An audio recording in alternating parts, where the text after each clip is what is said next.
Hello मेरे प्यारे बच्चों, आप सभी का अंकित एकेडमी में बहुत बहुत स्वागत है। बच्चों, आज हम लोग प्रश्नावली नंबर 3.2 शुरू करने जा रहे हैं। ठीक है, तो आइए देखते हैं क्या सीखना है।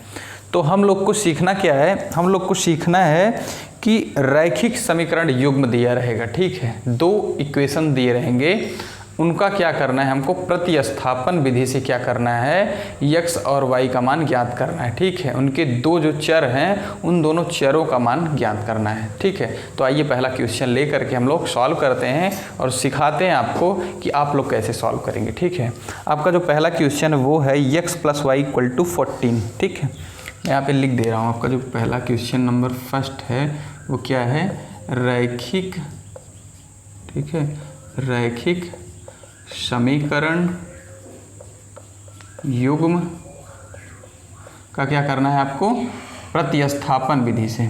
ठीक है, प्रतिस्थापन विधि से आप लोग यहाँ पे क्या सीखेंगे, प्रतिस्थापन विधि से आप लोग क्या करेंगे, एक्स वाई की वैल्यू फाइंड करेंगे। अभी तक क्या आपने पढ़ा था, ग्राफी विधि, आज क्या पढ़ेंगे, प्रतिस्थापन विधि।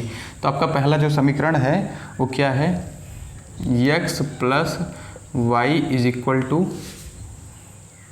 x + y = 14। ठीक है, x + y = 14 पहला समीकरण। ठीक है, दूसरा क्या है, x - y = 4। ठीक है, x - y = 4। ठीक है, अब आप स्टेप बाय स्टेप चलिएगा। ठीक है, सबसे पहले क्या करिएगा, आप लोग दोनों स्टेप को एकदम बढ़िया से लिख लीजिएगा, दोनों इक्वेशन को। ठीक है, अब क्या करना है, अब आपको चाहे ये इक्वेशन उठाइए चाहे ये उठाइए, दोनों में से एक उठा लीजिए।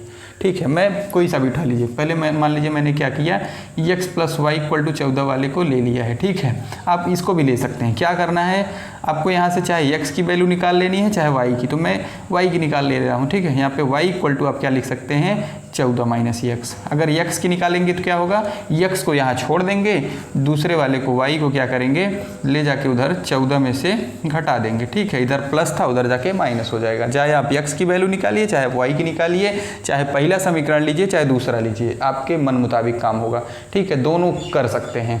तो क्या करेंगे हम लोग अब y का मान उठाएंगे। ठीक है, अब हम लोग यहाँ से y का मान उठा करके, y का मान हमारे क्या आ गया, 14 - x, इस समीकरण में रख देंगे। ठीक है, y का मान उठाइए, y का मान क्या आया है, 14 - x। देखिए यहाँ पे x था, माइनस था, y का मान क्या था, 14 - x। इस तरीके से आप लोग रख देंगे। ठीक है, अगर कभी संख्याओं के पहले माइनस होगा तो या तो ब्रैकेट लगा देंगे या तो उन संख्याओं का जो है साइन बदल करके आप डायरेक्टली भी लिख सकते हैं। ठीक है, मैं करके दिखाता हूँ आपको। ठीक है, यहाँ पे =4 हो जाएगा। क्या हो गया, x - y = 4 हो गया। ये आपका समीकरण नंबर 1 था, ये समीकरण नंबर 2 है। ठीक है, तो मैंने क्या किया, समीकरण 1 से y का मान निकाला और उठा करके समीकरण 2 में y का मान मैंने रख दिया। तो आप लोग बाकायदा लिखेंगे। ठीक है, समीकरण 1 से y का मान मैंने निकाला और समीकरण 2 में रख दिया, लिख दे रहा हूँ यहाँ पे। ठीक है, यहाँ पे क्या लिखेंगे, समीकरण 2 में y का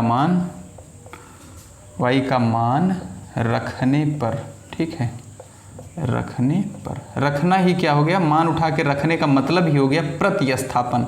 उसका नाम ही है कि किसी के जगह पे कोई और आ जाए। ठीक है, लेकिन वैल्यू क्या होगा, पावर क्या होगा, इक्वल होगा। ठीक है, ऐसा नहीं है कि वहाँ पे कुछ ऐसा आ गया कि उसकी वैल्यू इक्वलेंट नहीं होगा तो रखा ही नहीं जा सकता है। ठीक है, तो मैंने क्या किया, मैंने रख दिया x। अब यहाँ देखिए क्या होगा, यहाँ पे या तो मैं ब्रैकेट लगाता, ठीक है, नहीं लगाता तो मैं डायरेक्टली, देखिए अब ये क्या है, मेरा 14 जो है वो क्या है, पॉजिटिव था, तो अब ये नेगेटिव हो जाएगा, और x क्या है, नेगेटिव है, तो ये पॉजिटिव हो जाएगा, =4 हो जाएगा। ठीक है, कितना हुआ, x - 14 + x = 4। अब यहाँ क्या होगा, अब हो जाएगा हमारा ये 2x हो जाएगा। क्या हो जाएगा, x और x मिल करके 2x - 14 = 4। ठीक है, यहाँ क्या होगा, 2x = देखिए 4 + 14 हम लोग करेंगे। ठीक, हमको तो चाहिए x की वैल्यू, तो हम खाली एक साइड में सिर्फ x को छोड़ने वाले हैं, बाकी इन चीज़ों को, इन कंपोनेंट को जो नेगेटिव था उधर ले जाकर पॉजिटिव किया।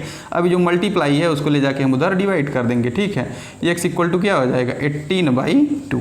ठीक है, 18/2 करेंगे तो आपका कितना आ जाएगा, 9। ठीक है, आपके x का मान कितना आ गया, 9 आ गया।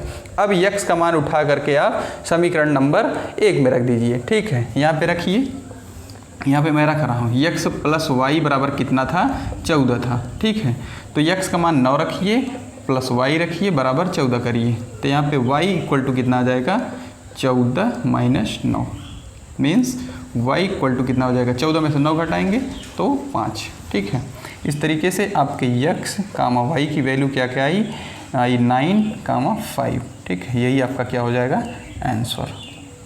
आप लोग यहाँ पे क्या करिए, स्टेप को पकड़िए। ठीक है, अगर आप नहीं सॉल्व कर पाते हैं तो इस चीज़ों को बहुत ध्यान से समझिए। क्या करिएगा, सबसे पहले क्या करिएगा, दोनों समीकरण को देखिएगा ध्यानपूर्वक। ठीक है, लिख दिया मैंने, लिख लिया। अब यहाँ से एक चर का, चाहे x का चाहे y का, किसी एक समीकरण से, ठीक है, आप फ्री हैं तो आप लोग क्या करेंगे, चाहे x का चाहे y का, आप लोग क्या करेंगे, वैल्यू निकाल करके, ठीक है, अब दूसरे वाले समीकरण में हमने रख दिया तो हमको x और y की वैल्यू इस तरीके से मिल जाएगी। ठीक है, आप लोग नोट कर लीजिए और हम दूसरे क्वेश्चन की तरफ बढ़ने वाले हैं।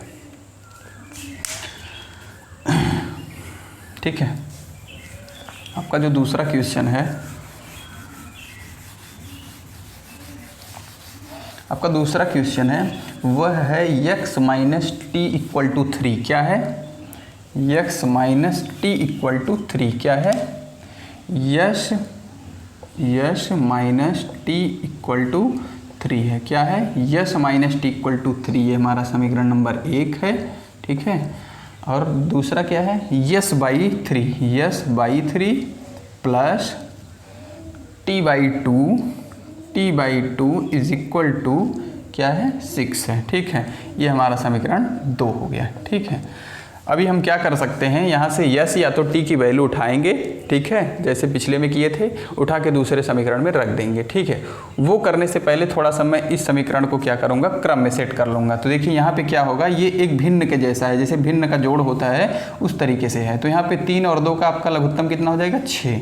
ठीक है, इस तरीके से आप एकदम सिंपल समझिए, 6 में 3 से भाग करेंगे तो कितना आएगा 2 आएगा, यहाँ पे हो जाएगा 2s। ठीक है, प्लस यहाँ पे कितना आएगा 3। ठीक है, तो 3t इक्वल टू कितना है 6 है। यहाँ पे क्या होगा 2s plus 3t equal to कितना हो जाएगा, अब यहाँ पे छचा के 36 कर दीजिए। ठीक है, ये आपका समीकरण बन जाएगा, ये समीकरण बन गया, रैखिक समीकरण बन गया। ठीक है, अब क्या होगा, यहाँ पे आपका हो गया 2x plus 3t equal to 36। ठीक है, अब हम उस वाले समीकरण से क्या करेंगे, यहाँ से इधर देखिए साइड में हम लोग क्या कर सकते हैं, हम लोग कर सकते हैं यस इक्वल टू लिख सकते हैं 3 प्लस टी, रख सकते हैं। तो रखिए, इस समीकरण को थोड़ा ऊपर देखते हैं, क्या है 2, यहाँ पे 3 प्लस टी रख दे रहा हूँ। ठीक है, यहाँ 2s था तो 2 इंटू 3 प्लस टी रख दिया, प्लस 3t है इक्वल टू क्या है 36 है। ठीक है, इस स्टेप के बाद हमारा ये वाला स्टेप आएगा। ठीक है,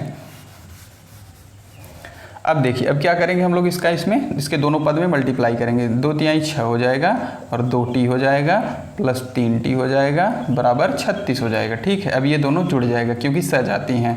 ठीक है, तो हो जाएगा 5t बराबर 36 माइनस 6 हो जाएगा, क्योंकि ये प्लस था तो उधर जाके माइनस हो गया। ठीक है, अब यहाँ मैं क्या लिख सकता हूँ, 5t इक्वल टू लिख सकता हूँ 30। ठीक है, आपका 5t बराबर कितना आ गया 30 आ गया। अभी t बराबर हम लोग क्या लिखते हैं, ठीक है, हम लोग क्या लिखेंगे, t इज इक्वल टू 30/5 जब करेंगे आप लोग तो काटेंगे तो क्या होगा 5 6 के 30। यहाँ से t की वैल्यू कितनी आ गई 6 आ गई, t की वैल्यू 6 आ गई। ठीक है, t की वैल्यू 6 आ गई तो हम लोग को यस की वैल्यू निकालनी है। हमको पता है कि x minus T equal to 3 होता है। ठीक है, तो यहाँ पे यस माइनस 6 रख देंगे। ठीक है, माइनस था तो t की वैल्यू 6 आई थी, तो यस माइनस 6 बराबर हम लोग क्या लिख सकते हैं 3 लिख सकते हैं। यहाँ पे क्या होगा, फिर अगला स्टेप अब होगा यस इक्वल टू 3 में 6 जुड़ जाएगा, क्योंकि इधर माइनस था तो हम लोग उस साइड ले जाएंगे तो प्लस हो जाएगा। ठीक है, यस इक्वल टू कितना हो जाएगा 9। तो हमारे यस कामा टी की वैल्यू क्या आ गई 9,6।